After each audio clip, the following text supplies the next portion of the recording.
to thank everybody for taking the time to tune in for our first ASJ Journal Club of 2021. I hope that everybody had a good start to the new year, and I know that we're all hoping and looking forward to 2021 being a little bit more predictable and stable than 2020 was.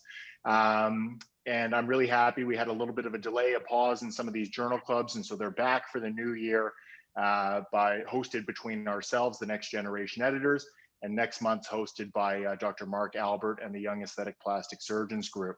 So make sure that you tune out every Tuesday, first Tuesday of every month, for this great educational content from ASJ. My name's Ryan Austin. For those of you who don't know me, I'm a plastic surgeon up here in Toronto, and I'm joined by my co-NGE,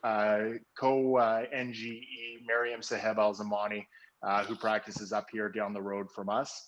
And tonight, I think that we have an excellent journal club planned for the first session of 2021.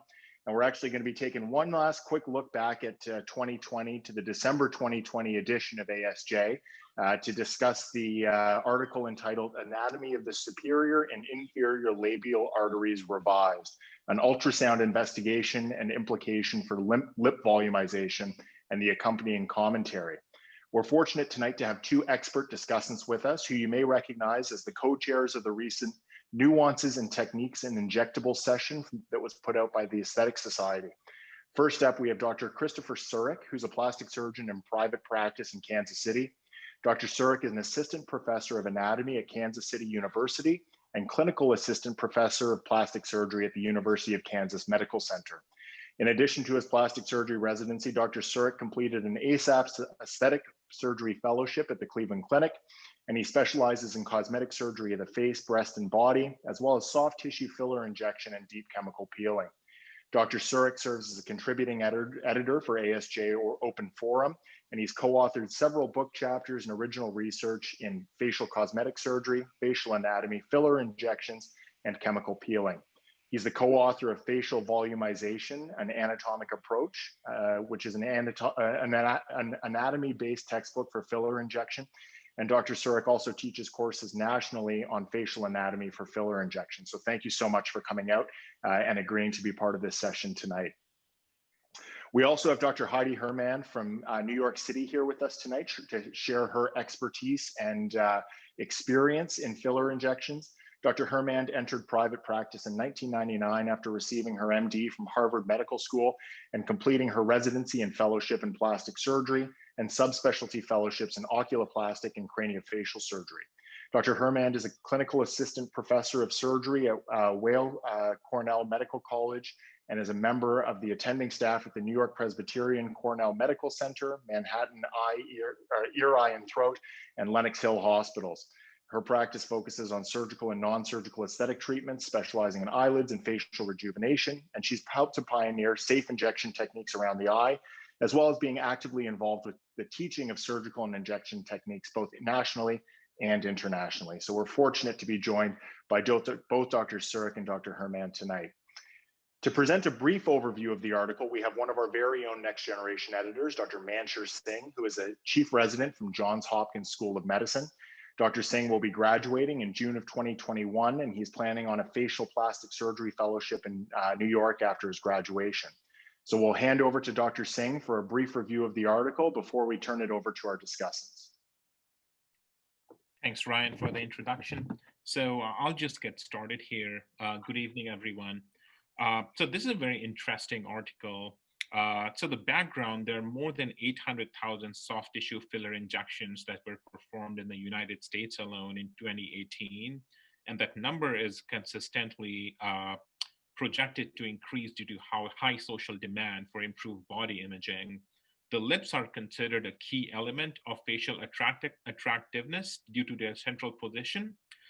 There have been multiple studies. So a recent anatomic study revealed that in 58% of the lip injection, independent of the plane or the injector or the technique you use, the material was located in close proximity to either superior or the inferior labial arteries. That indicates a potential danger for adverse vascular events, including a documented case of blindness that has been reported in literature. So the objective of this study was to use ultrasound and a 3D surface scan in lip injection volunteers to obtain clinically relevant information for the course of a superior and inferior labial artery to optimize the safety. So they had 41 healthy volunteers, mean age of 26 years, BMI of 23. The ultrasound was performed at 3 different spots. So left and right paramedial and right and midline. The paramedial spots were 1 centimeter medial to the oral commissure. So it was an upper lip as well as lower. So total of 6 spots is where they performed ultrasounds. So for 41 patients, that comes up to 246 different data points. Now the position of the labial artery, they used a 3-dimensional or different reference points. So they checked their position within the lips, and the positions would be submucosal, which should be between the orbicularis oris and oral mucosa, which is closest to the teeth. It would be intramuscular, which is within the 2 layers of orbicularis oris, or it would be subcutaneous, which is superficial to orbicularis oris.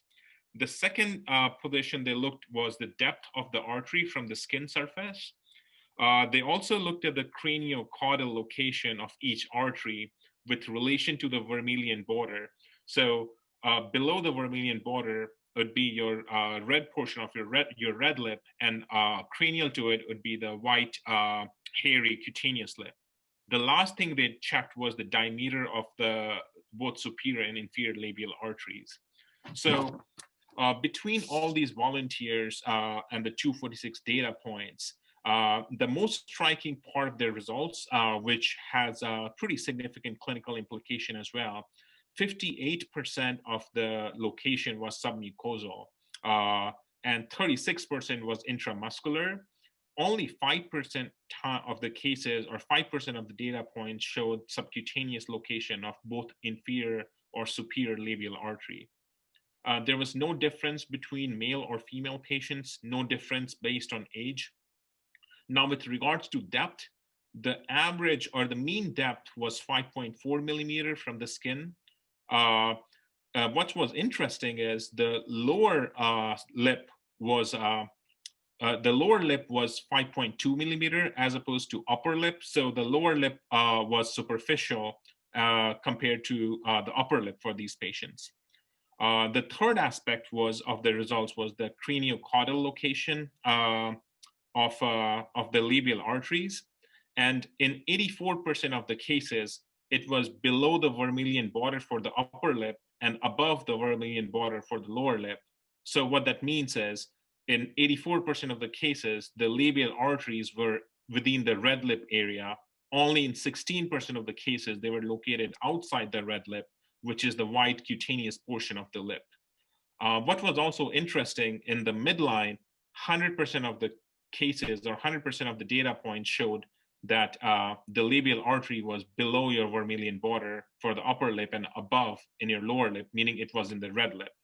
The diameter, the mean diameter was 0.83 millimeter, and it significantly tapers down as you approach the midline of both upper and lower lip for both the labial arteries.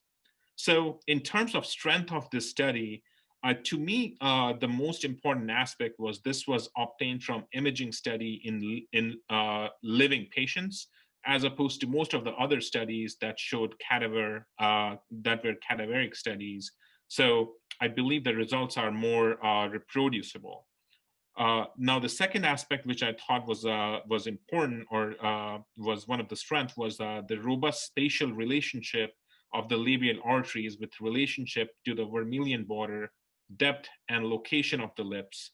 So it provides an excellent blueprint for 3D trajectory of the labial arteries while injecting fillers. Some of the limitations of the studies were small sample size, ultrasound-based measurements, which is subject to observer bias. The patient's mean age was 26 years, which might not reflect the regular clientele of patients seeking aesthetic treatment. And 40 out of 41 patients were Caucasian. So there is a limited ethnic diversity in the study. Now, just coming quickly to the most important aspect, the clinical implication. of their findings. So to me, the most important finding was the 60% of the 60% of the data points showed submucosal location. So the results suggest that a safe plane of injection is subcutaneous because the artery is located either in submucosal plane or intramuscular plane. So despite concern of not achieving the best volumizing result, especially in volume deficient patient, they still recommend that subdermal plane is the one that you should be targeting, especially because when you inject superficially, you have visual control because the tip of the needle and cannula is still visible, as opposed to if you're injecting in the body of lip, there's higher risk of intra-arterial injection because the needle or cannula is inserted blindly.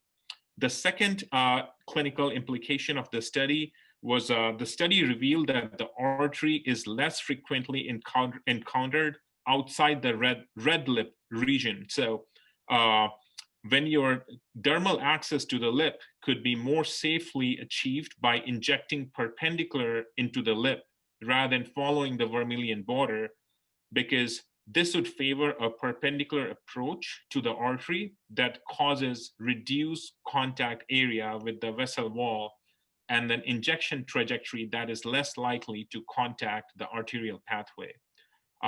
So I believe among those four results, these two had most profound clinical implication. I'd be very curious to hear the panel and our discussant for today in terms of if they use these specific techniques or what variety they use for lip injection. That's great. Thank you so much, Dr. Singh, for that excellent review of the article. And so with that, we'll hand it over to our first discussant, Dr. Surek. I have to admit, when I read this article, I immediately thought about you and trying to bring together those worlds of anatomy, results, aesthetic results, and safety. So I'd love to hear your thoughts on this article.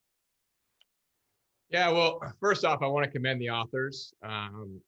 Great group of authors, very talented. And I think it's a nice contribution because the lips is still an area we're trying to figure out, both anatomy as well as the proper technique. And you can throw a ball in the air and pick any particular option dealing with needle or cannula. But I want to step back for a second and emphasize ultrasound and then talk about variation. So what you're seeing is a lot more of ultrasound study of anatomy, and that's critical because the only absolute truth in anatomy is that anatomy is inherently variable. And ultrasound gives us the first opportunity to have a real opportunity, if you will, to do on-site vascular anatomy assessment in our patients. Okay, and now there's very low-cost ultrasounds. I have one in my office, and I utilize it quite often now for injections to look at variability. And it allows us to assess the vasculature, which of all things in the face, the vasculature is one of the most variable. Now, traditional teaching would tell you, is in regards to the superior labial artery, is that it actually travels above the white roll for the lateral 2/3 and crosses at the medial 1/3. So the first significance of this article, in my opinion, based on this study, which is a small sample size, I would agree. However, using ultrasound as opposed to cadaveric dissection, showing that the artery crosses the white roll more lateral. Almost at the lateral 1/3, which is important, okay? Because you think about when you treat a lip, you're going to treat the white roll potentially to create a framework to the lip and then approach the dry vermilion. The dry vermilion being the red vermilion that they're speaking of. So that's important to understand. This study suggests that the artery crosses the white roll more lateral. And then they implicate that makes it more advantageous to do a vertical approach through the white roll to augment the dry vermilion. So based on this study, that changes a little bit from traditional teaching, which I think is good. The second key component is we see here that the superior labial artery is deeper and larger than the inferior labial artery, which is a little bit smaller, a little more superficial. And it's funny because when you do enough injection training, you often get injectors calling you with questions about vascular occlusions. And I feel like the most common thing I get called about is inferior labial arteries. And that's an anecdotal comment, but my first vascular occlusion in residency was the inferior labial. And remember, the inferior labial artery can be variable. It can run in the dry vermilion, it can run in the white roll, and it can run inferior to it. In some studies, it runs as low as the mental crease. So when you're augmenting the mental crease, the inferior labial could potentially be there. Those are larger studies with larger sample sizes. But again, the variability and depth of the inferior labial artery is something that every injector should understand and respect. So I think those are the first two key components of that. Then we talk about the diameter of the vessel, right? So we've now determined that based on this study, the superior labial crosses more lateral than we traditionally thought. It does run submucosal about 60% of the time, and within the muscle, 30%. So 5%, 5% variability above the muscle. That's pretty good news for all of us, right? Particularly cannula users, if they're able to predictably get above the muscle underneath the red vermilion, in theory, 95% of the vessels are in the muscle or deep to the muscle in that scenario, and that's good. The key component thing about diameter, though, is when we look at the diameter versus a 25 gauge cannula, for example, which is 0.5, okay, and we have studies out there that suggest that a 27 gauge cannula acts same as a puncture pressure as a 27 gauge needle, all right? Are we using a large enough cannula on the lip? It's another question we have to consider. And then needle diameter as well. The smaller the needle, right? Could it be more likely to pierce a larger vessel? Because again, with a 0.3, for example, in a 30 gauge needle, which a lot of us use, we have to remember this artery is larger than we thought, okay? And based on my opinion, it's larger than what I initially had thought based on previous studies, and that's an important thing to understand, okay? So we talked about depth, we've talked about diameter, and the final key component, in my opinion, is understanding where the artery is at the commissure, which we don't address here. But oftentimes, oral commissure augmentation is important, whether you're treating the marionette, whether you're trying to go and give some support or decrease or increase the shadowing relative to the upper and lower lip to make the commissure look more neutral. Remember that previous research shows that it's about 1.5 centimeters or a thumbprint distance from the oral commissure, okay? So keep in mind that still, we think the oral commissure is relatively free of vascular structures. It's more lateral. And now we see, based on this study, that the superior labial is going to come above the white roll and cross at the lateral 1/3 more commonly, again, based on this particular study.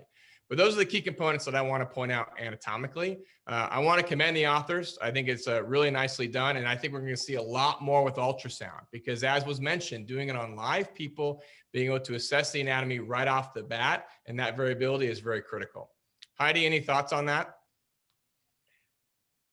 On the anatomy, I don't know that I can build on everything that you've already said on anatomy and embarrass myself, but I will give it a shot. No, I agree. My thoughts are about the article. I think I echo your, I'm sorry, the polling is really distracting to me, so I'm going to take it down. I know I was told not to do something, but hopefully I'm not going to mess this up because it just is throwing me off. Sorry. So I agree. I actually really enjoyed reading this article. I think it's a great contribution. I will say that I actually find the lips a very humbling part of the face to correct aesthetically and augment and enhance in general. And we can talk more about that. My own personal experiences is actually the one area of the face that I've had the close call with. So I was very keenly interested at that time. I was very keenly interested in understanding how I can do this better. It's an area where I think there's always room for improvement. So I learn all the time about it. So I thought this was a great contribution. I agree with Dr. Singh's points, and I echo and again agree and learn from all the anatomical points that you're pointing out. For me, I have a huge amount of respect for anatomy. I've always thought that anatomy is the basis of everything we do. It had been underestimated with non-surgical technologies. And I think it's as important, if not more important in some cases, to really, because you can't visualize it directly as we do in surgery sometimes. So it's actually more important to understand anatomy when we do non-surgical interventions. I do think that it provides a roadmap, but it's a starting point. So the practical advantage or use of knowing anatomy to me is to develop a set of principles that we can use.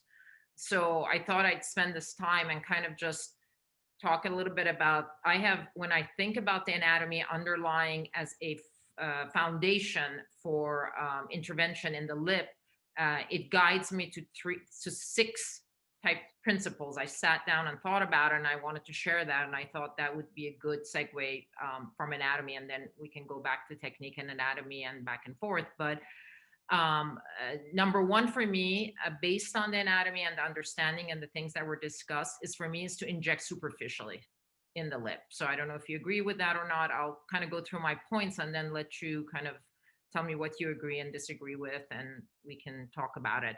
So I try to stay less than 5 millimeters deep. If I'm above the vermilion, if I'm at the vermilion, or if I'm in the red lip or the dry vermilion, wherever I am, I'm going to try to stay superficial in the lip as much as possible and at all times. I am very adamant about teaching and injecting very small quantities at a time and keeping the tip of my needle or cannula moving. I'm a needle injector actually in the lip. We can talk about that, but not keeping it in one place. I do sometimes inject perpendicular, but at base, I'm a discontinuous serial puncturer. I don't do serial threading. But the idea here for me is to avoid injecting large amounts of filler in one sitting, especially in first-time augmentation.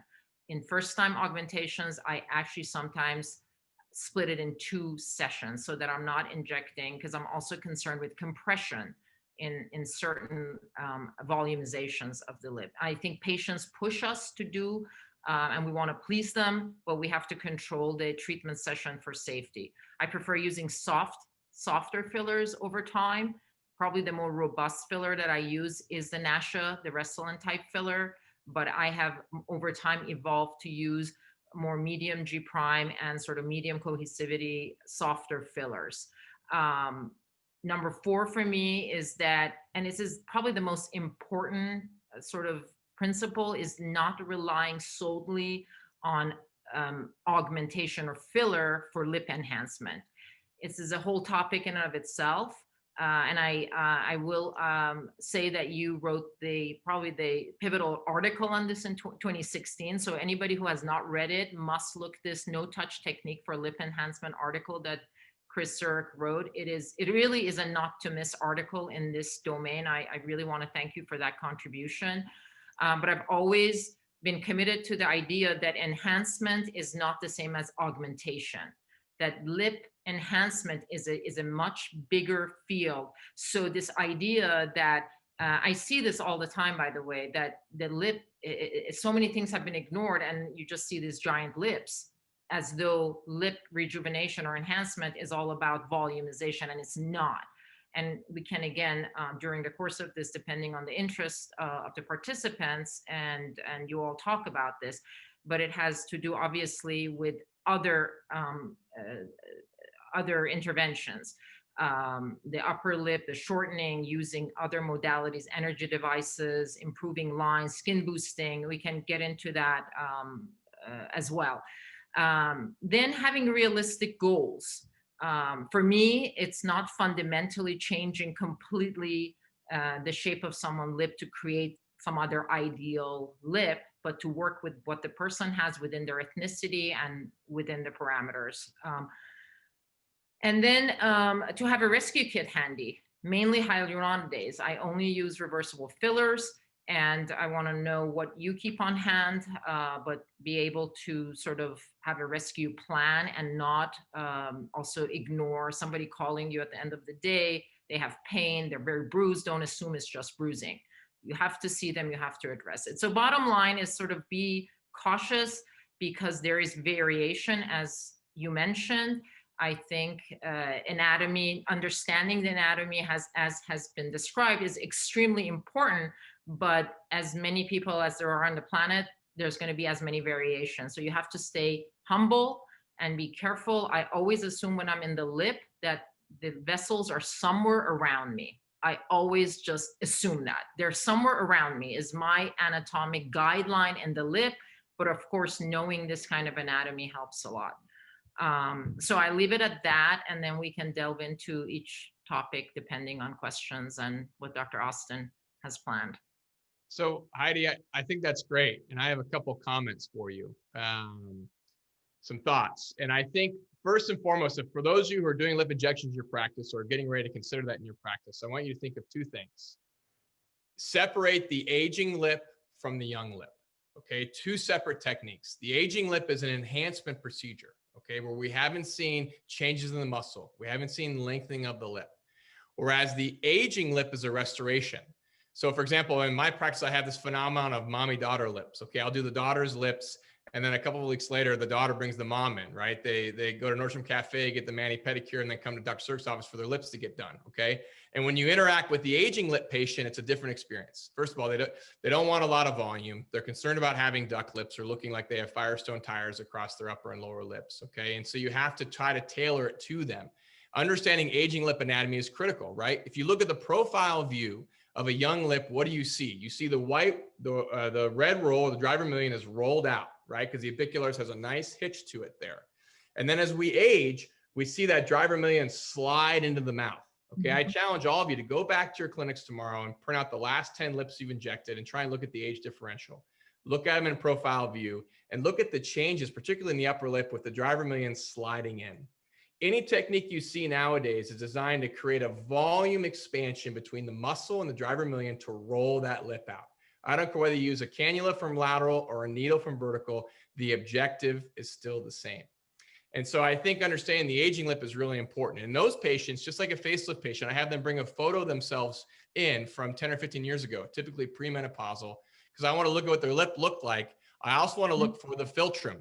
To philtrum or not to philtrum? Okay, that's a big question to answer. A lot of us get in there and the first thing we do is add a philtrum and we're like, boom, we crushed it. Well, the problem is if they didn't have a philtrum prior, now you've given them a weird look.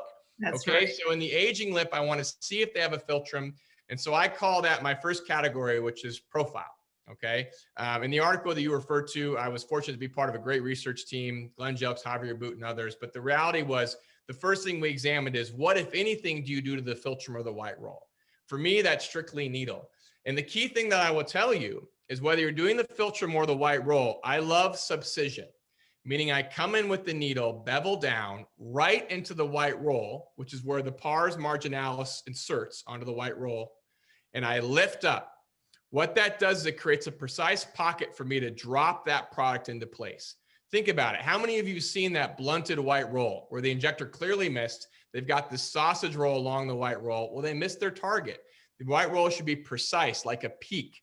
And for the aging patient, if you're struggling to see it, take a betadine and swipe it across the lip and look at where the lanugo ends.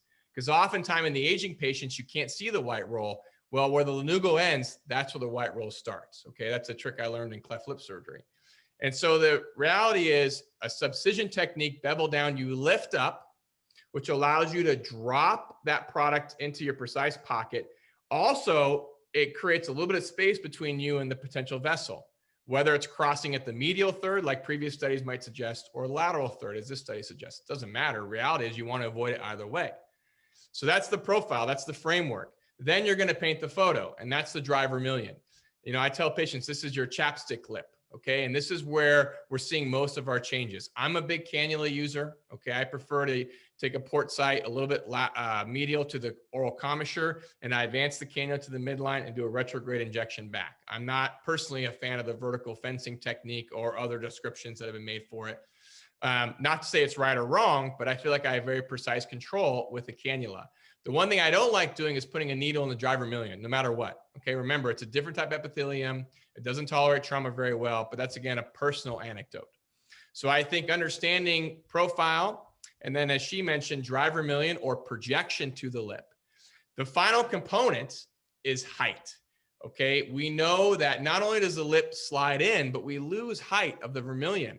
And this is where it can get a little bit dicey. Okay, so for me, if I want to create height, I am coming vertical from right outside the white roll, and I'm advancing my needle down to the wet-dry junction.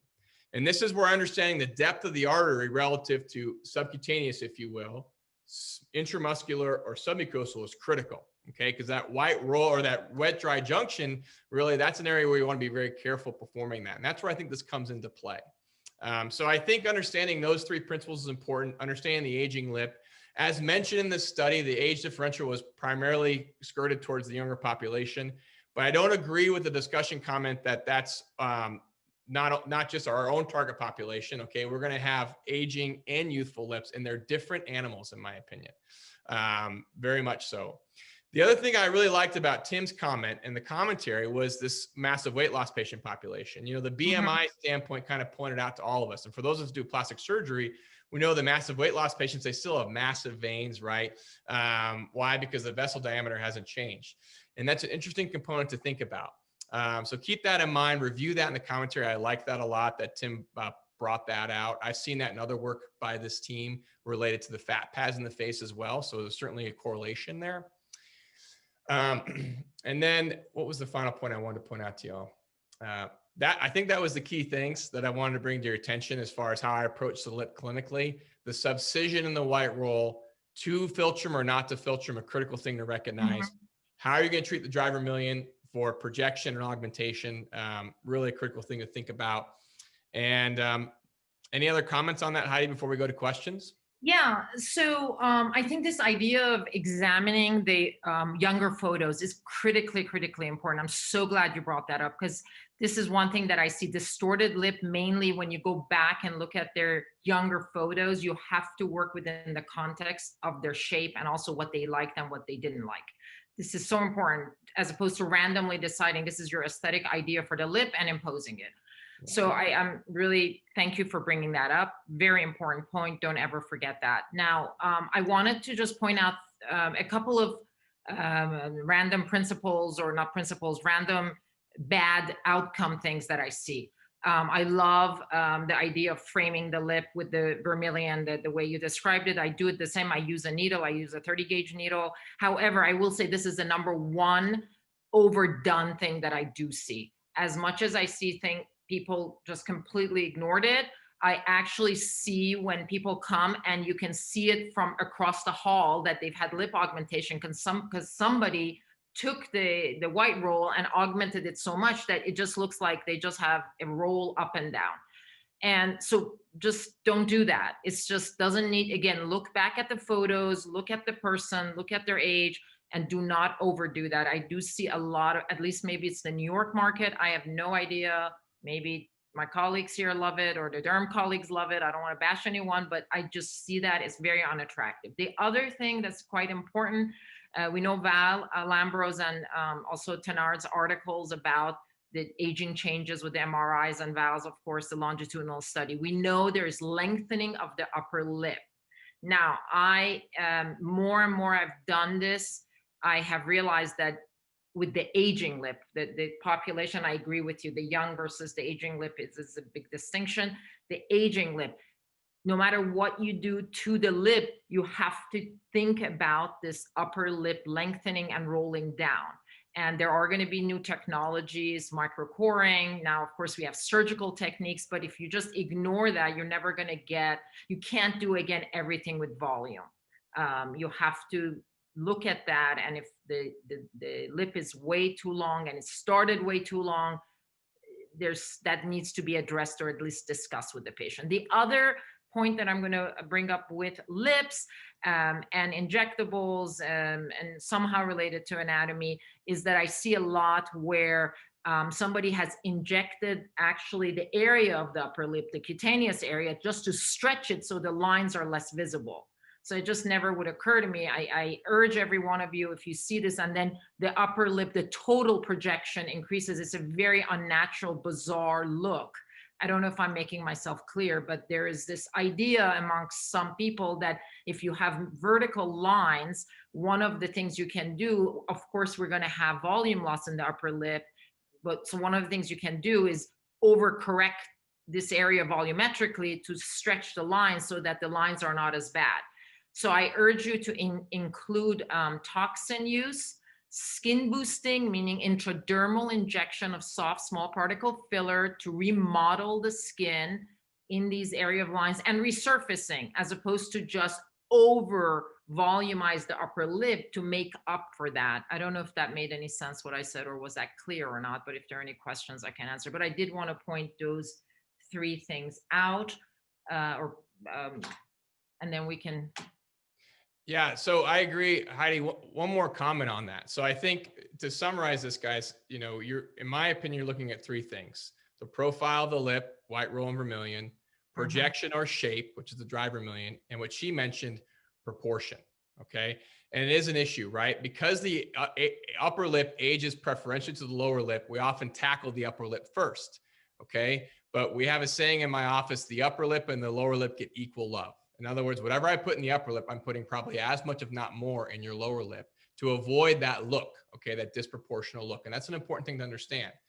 The other thing is a lot of us get caught up on this golden ratio, okay, our proportions. And remember, when the golden ratio was described, okay, the population that he studied is far different than the completely diverse, okay, very morphologically unique population we have in the United States.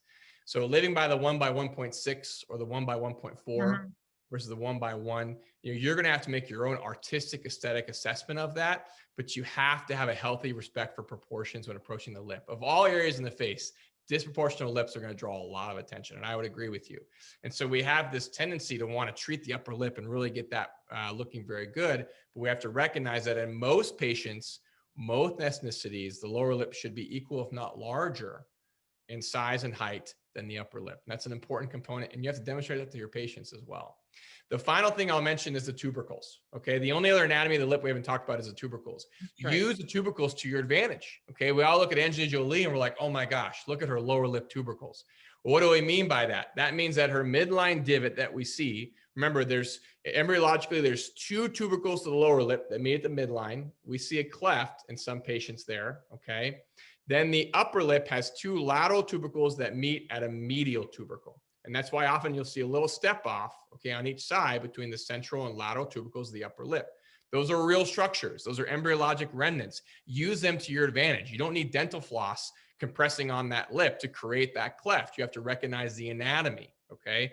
So for example, for those who are approaching cannula in your practice, if you come from lateral, you'll see yourself hit a resistance when you try to get from the lateral tubercle to the medial tubercle.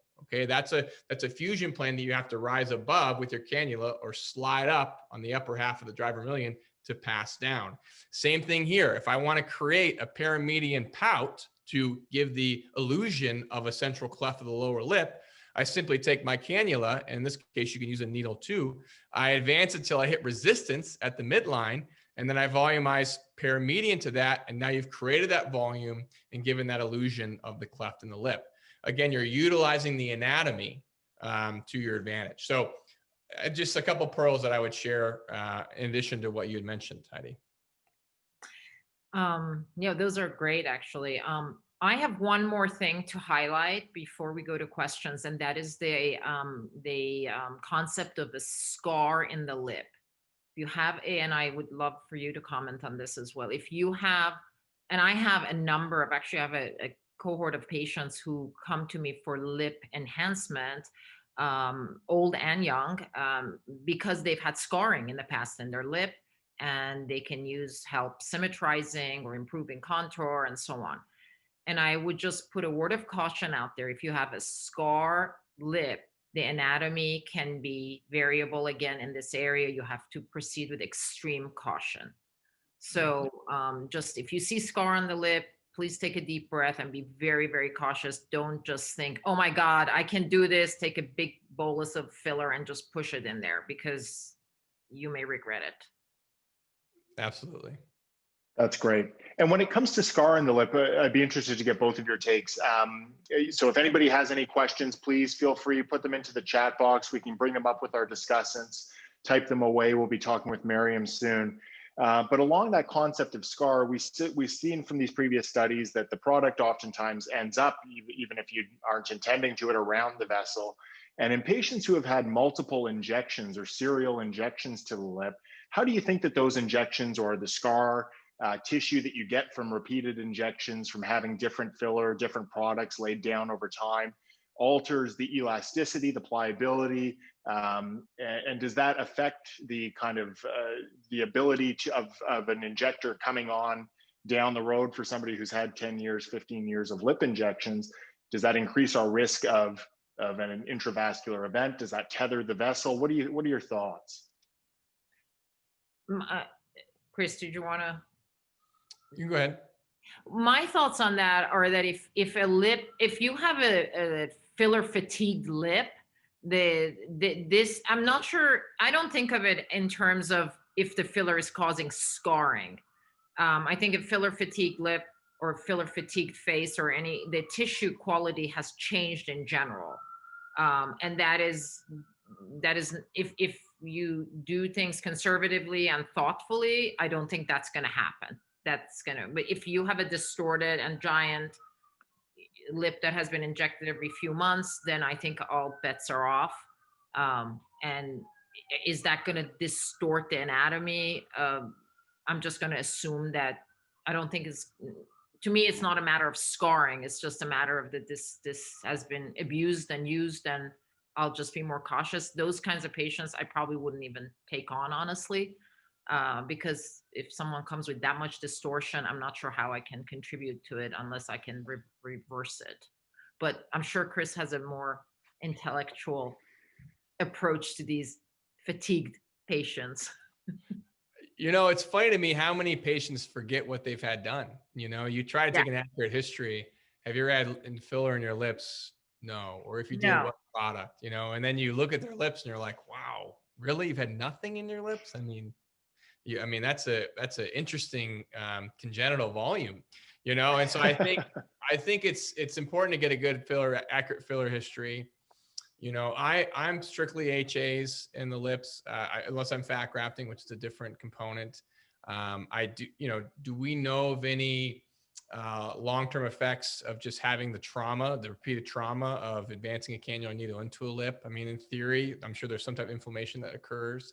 Scarring for sure, as you've mentioned. I've certainly seen patients who've had scar asymmetry, and it's amazing how non-pliable, unresponsive, and unpredictable the lip is at that stage. Maybe it's scarred by something else, and they could. Yeah, not from the filler, but from a scarring on the lip. But I think that we underestimate lips a lot. I also think that we have a lot of subclinical vascular occlusions that we call bruising, and we get away with it due to collateral circulation. So I think all of us should have a high index of suspicion for issues with the lip, not be afraid to treat it. I do carry a crash kit in my practice. And in my mind, with an HA, if I ever see something I consider vascular compromise, I just go ahead and dissolve it, bring the patient back. It's much better than the alternative. And I have sat on them before, and it's been a challenge. You're working backwards. So that's really my comments on that. Do we have anything from the audience? Just questions regarding all this content? Hi, Chris. Yeah, absolutely. We had a question come up earlier about obviously the difference between the younger lip and the aging lip, but I feel that we've adequately address that difference. So I think that's sufficient. Two of our participants had questions. They wanted to know with respect to administrating fillers. Are you using a 1 cc syringe? Do you use any other techniques or modalities such as a ratchet injection gun? If you do you do anything different if using those modalities? And things are different when we're using a filler as opposed to fat. But if you could just give us some tips about what kind of safety recommendations you have when surgeons are going in and getting their first experiences with doing fat injections to the lip. I'll let you go first, Chris, if you want. So I don't use a ratcheting gun, so I can't really comment on that. I typically use the stock 1 cc syringe for lip filler. I routinely backfill BD syringes for other areas of the face, for example, the tear trough. But I use a 1 cc syringe when I inject filler in the lips.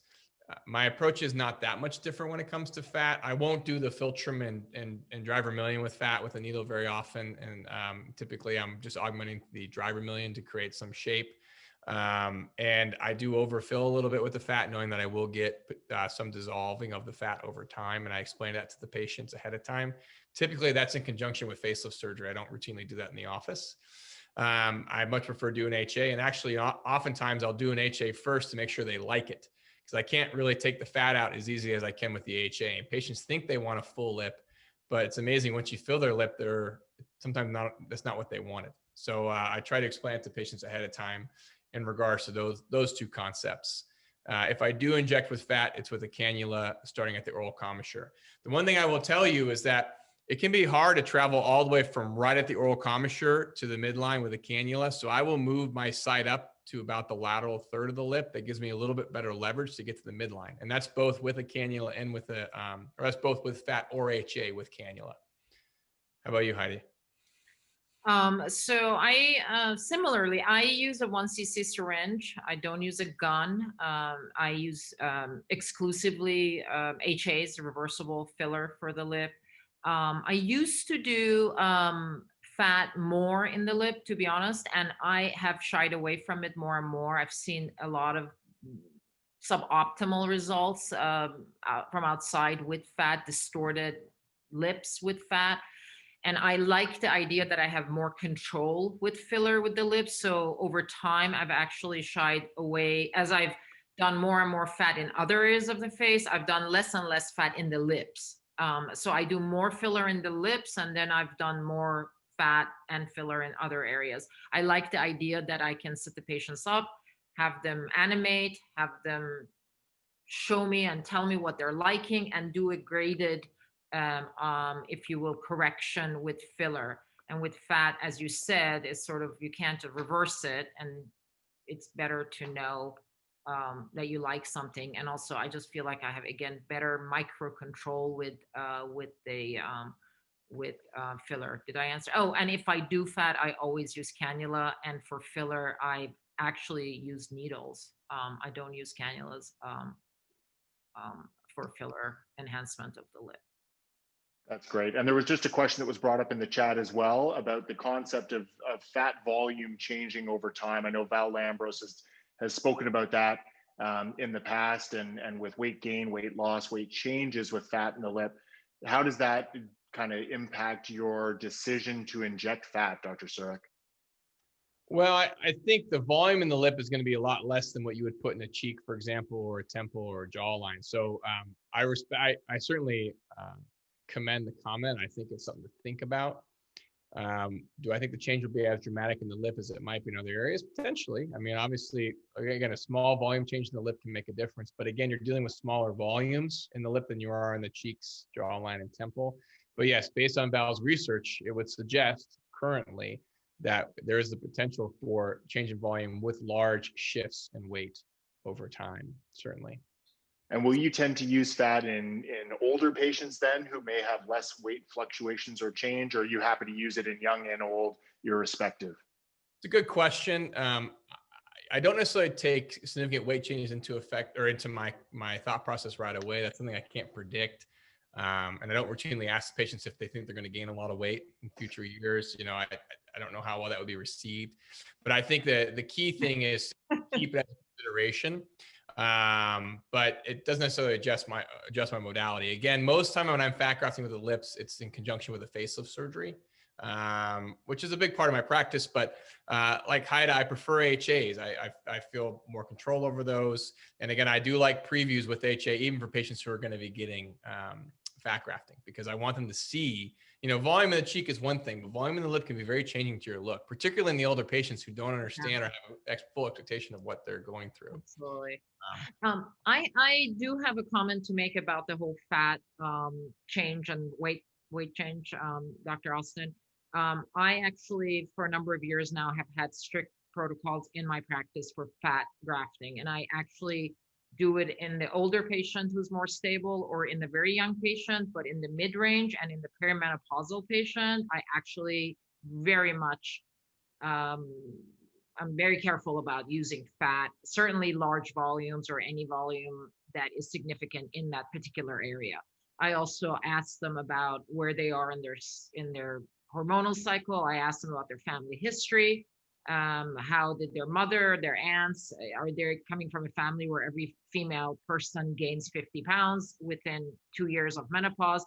So I have become much more cautious. I mean, I fortunately have not had a problem with that, but again, probably we've all been influenced to some level by Val, and I have seen some of the patients that have had fat grafting in my community who have gained weight and gone through menopause.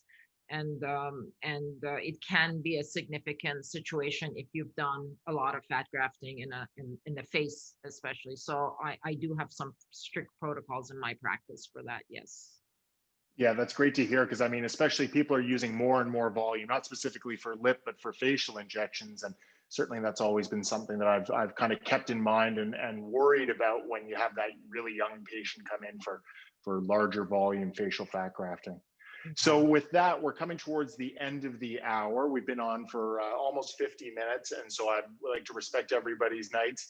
And I would like to thank Dr. Hirmand. I'd like to thank Dr. Surek, both for your time, your expertise, your insight. It's invaluable for all of our attendees. It's invaluable for anybody who's going to be doing any sort of lip injection.